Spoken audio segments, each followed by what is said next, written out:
guys, welcome back to my YouTube channel. I know it's been a hot second, but we are back like we never left.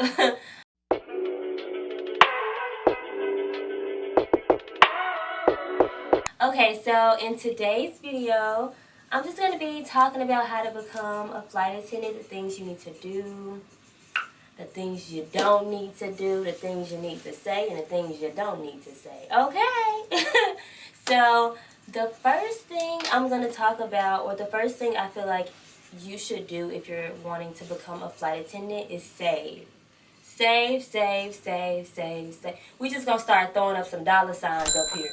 Save. Ching, ching, ching. Because let me tell you right now, all the expenses, like, I had no idea. I was just like, oh Lord, like, it was just a lot going on. So definitely, like, save and let people, like, that you're close with, let them know that you're trying to pursue, you know, becoming a flight attendant, and, like, tell them, hey, I'm gonna need some money. So, can you help a sister out? Can you help a brother out? Because it's just, like, a lot of expenses, and I'll get into, like, what are the different expenses, like, a little bit later, but definitely saving. Like I said, I didn't really save. Like, I just kind of, like, went into it blindsided.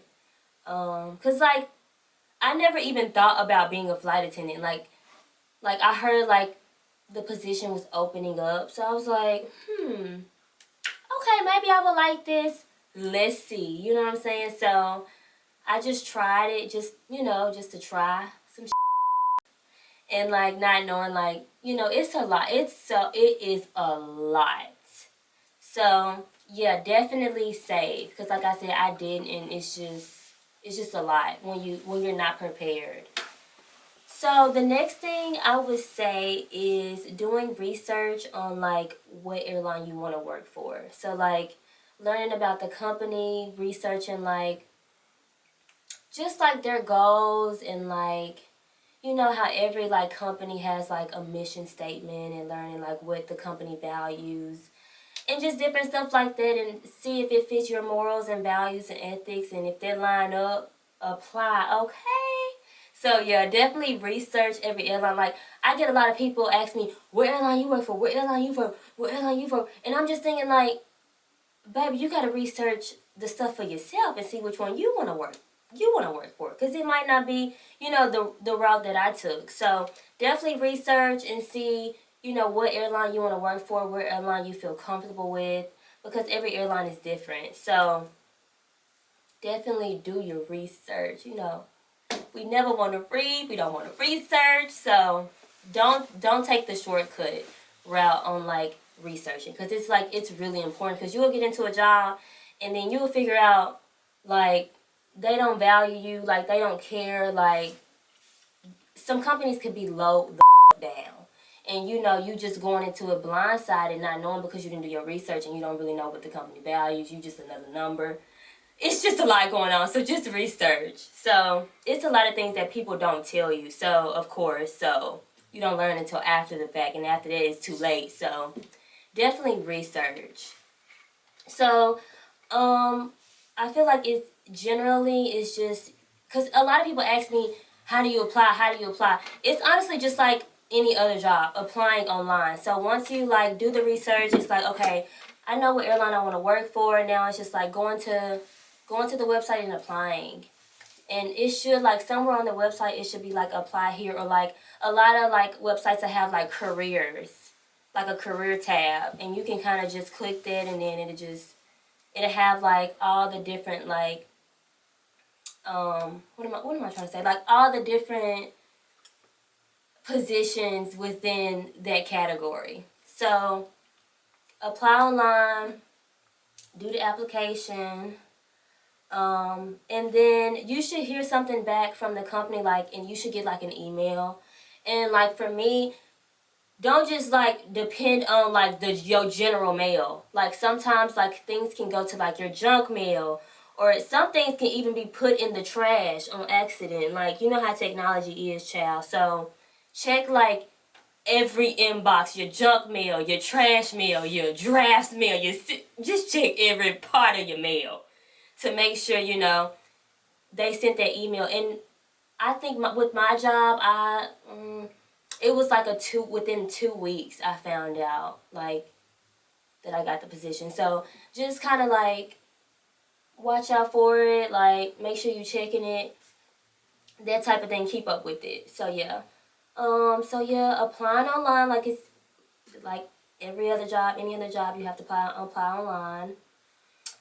And then every training is different. Like once you find out that, you've gotten accepted, and even before that, it can be like, interviews, like video interviewing. It's like a lot of different interviews. It just depends on the airline. So the interview process is different. So apply online, and then you should get your acceptance email or not. And like I said, training is different for everyone. For my training, it was a month. Like I said, that just varies from airline to airline.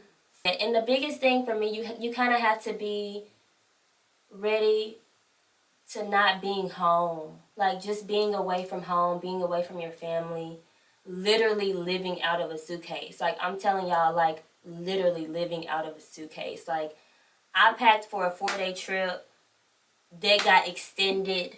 So I'm talking about like I had to go to the Walgreens to buy like, more undergarments, socks. Like I had ran out of everything. Like everything was dirty. And you're on the move so much, you don't really have time to be washing stuff. Like I literally was like, I gotta go buy me some panties. Like I gotta go buy me some socks. Like I didn't have anything. So just like literally living out of a suitcase.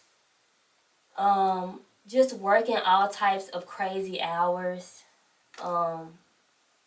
You kind of gotta get your mind together. Like if you have anything planned, I would say like up for a year, you might as well just cancel it, or I don't know, because you ain't gonna be able to do nothing. When I say nothing, I mean nothing, because it's like once you start, you start, like this is. So definitely like anything you have planned, that's a wrap. And just being mentally prepared, like it is a lot, not only mentally, but it's a lot physically and it's a lot emotionally. Like I don't even know how many times I've broke down.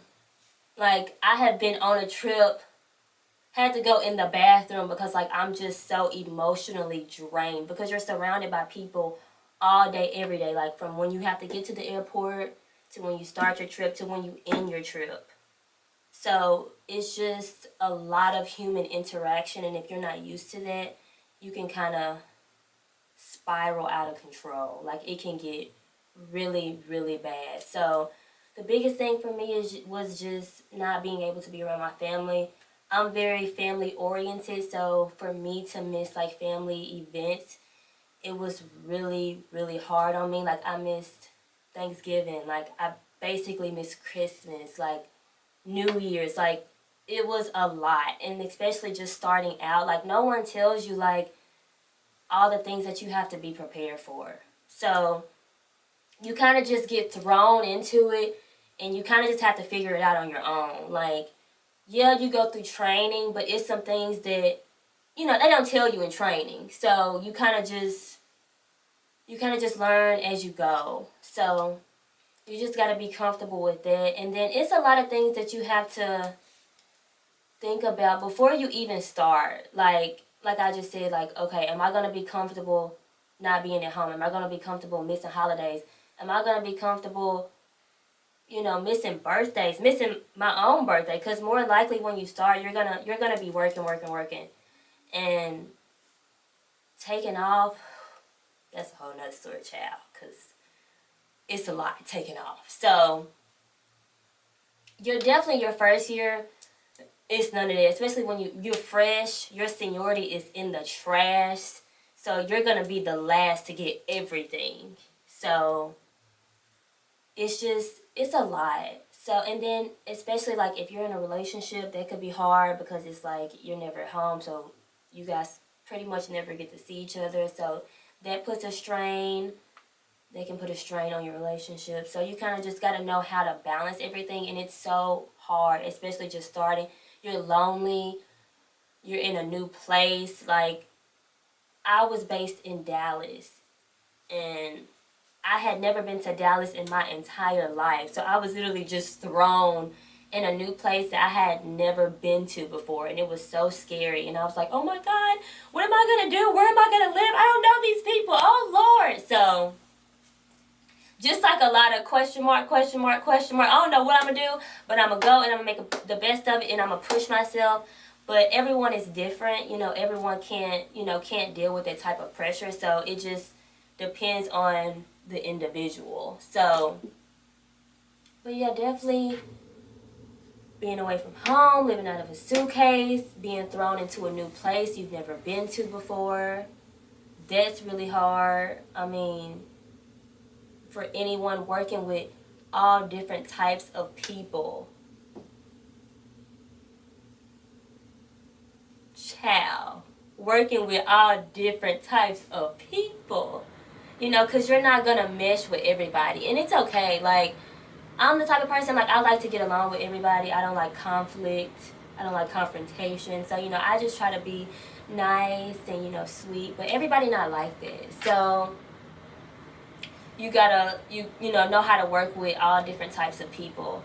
And that could be challenging as well. It's just, people are weird. And they do some weird things, and they act some weird things. So you kind of just got to know how to deal with it. So, and then financially, like, I know me, I haven't got a hang of the crash pad situation. Like, I don't trust them crash pads. Like, I've heard people say, yeah, I live in a nice crash pad. I never have problems. And then I hear people say, oh God, my crash pad is horrible. There's mold growing in the wall, and it's bugs, and it's crazy. I've heard both sides. So I just really haven't gotten the hang of it. So I just really just been living the hotel life because, look, it's just me. I know what's there. I know what's not there. And that's just it. So I just feel more comfortable, like. So just in case you didn't know, a crash pad is basically where a flight attendant, or it doesn't have to be a flight attendant, there are pilot crash pads. It's somewhere that they stay, they pay for monthly, that they can just somewhere that they can stay because you're constantly on the go, and some people don't have a permanent home, like they don't have an apartment and where they're based. So it's just kind of like a temporary living space, and you pay monthly like anybody else do for like rent. And every crash pad is different. Every owner have like their own rules, own guidelines that you have to follow. And some of them, like, they have like bunk beds. Some of them they have like queen beds. Some of them they have like twin beds. And some of the rooms, it just depends. Like, you can have your own room. You can be sleeping with one person. You can be sleeping with two people, three. It can go all the way up to 10 people, especially if they're like, you know, bunk beds. So it just depends. Some of them are co-ed. Some of them are, you know, female only, male only. So it just depends on where you go, who owns it. It just depends. So, and the crash pads are individually owned. Like, it's not like a corporation or a company. It's one person that you're contacting and informing, like, hey, I'm a flight attendant, I'm reserved, or I'm a line holder. And it's different prices. Like, it's actually higher if you're on reserve. I kind of don't know the reasoning behind that, but you pay more if you're on reserve. If you're a line holder, it's actually a little bit cheaper. So, yeah, and like I said, you contact them. There's listings, websites you can go to for the domicile that you're based in. And you contact the person, and they tell you, and you can go and see the place, you know, before you actually pay. There are some places where you can go physically and look and make sure, okay, this is somewhere I can feel, you know, I'll feel comfortable staying and I feel comfortable paying for. So, and it's a lot financially. Like,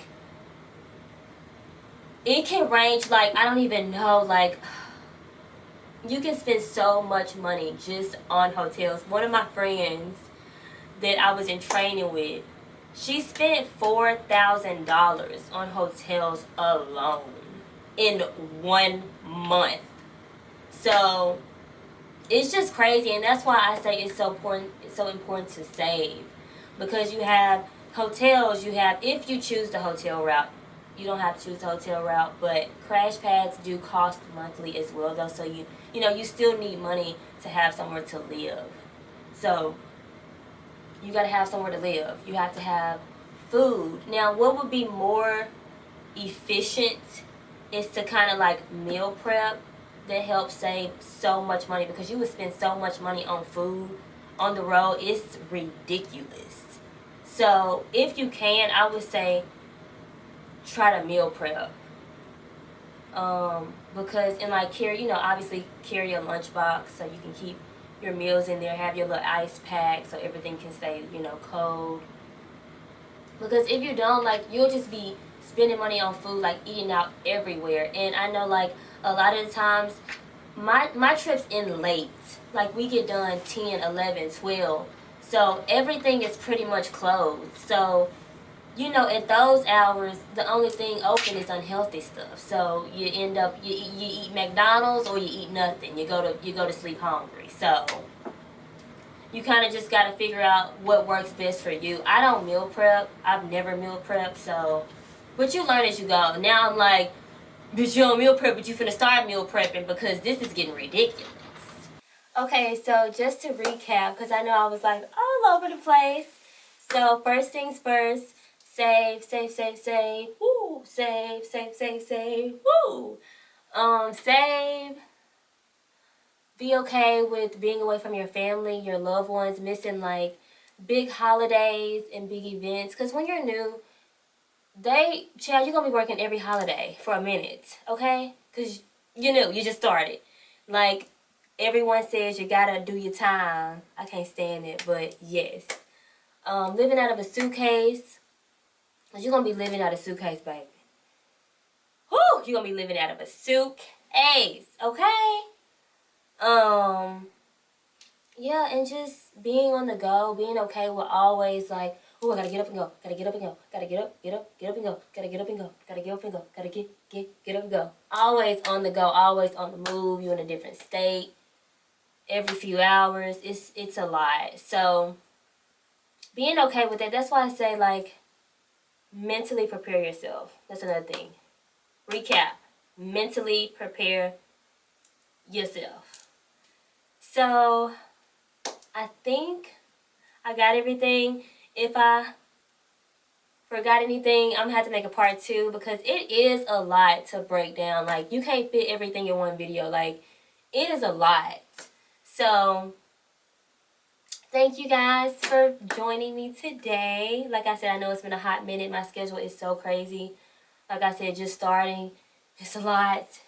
So I'm trying to learn. And I'm still learning as well. Like, I'm not, like, I don't have everything figured out. Like, I'm still trying to figure out, okay, how do I balance this? How do I balance this? How do I balance, you know what I'm saying? So, child, work in progress. We working on it, okay? We working on that thing. Okay, so thank you for joining me. Thank you for watching me.